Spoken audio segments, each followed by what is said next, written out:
So it's all getting started right now. With the kind of simplicity and pureness rarely found in American politics these days, all 6 residents of Dixville Notch, New Hampshire entered the town's voting booth one after another, right at midnight.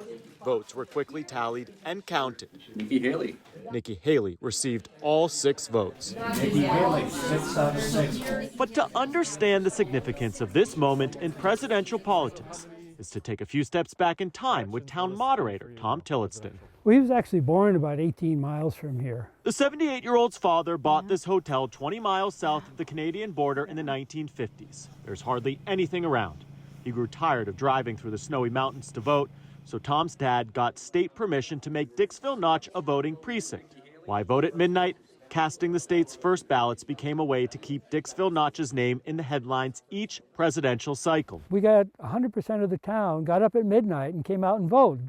Damn it, you can get, If you guys can do it, anyone else can. Right. When there are only 6 registered voters in your town, you tend to get a lot of attention from candidates. Just as Scripps News started talking to Tom, he got a phone call from Republican presidential candidate Nikki Haley. And see what I could do to earn your support. And Tom answered. I think, I'm not looking just to get your vote for a primary. I want to run a race that makes you want to vote for me in a general. Good luck tomorrow, and Okay. we'll be watching. When candidates call, it means they're hopeful. Hopeful.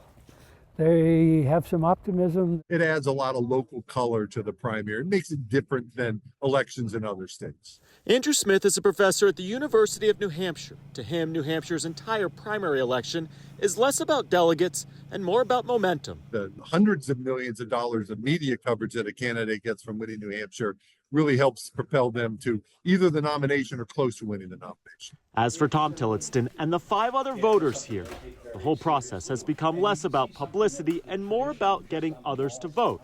They can only close the polls here with 100% voter turnout. We're not going to change anybody's mind about who to vote for, but if we can change somebody's mind about whether to vote, then I think we've done a good job. Hoping to show voters nationwide, no matter how big or small your corner of the country is, every vote does indeed count. Chris Conti, Scripps News, Dixville Notch, New Hampshire.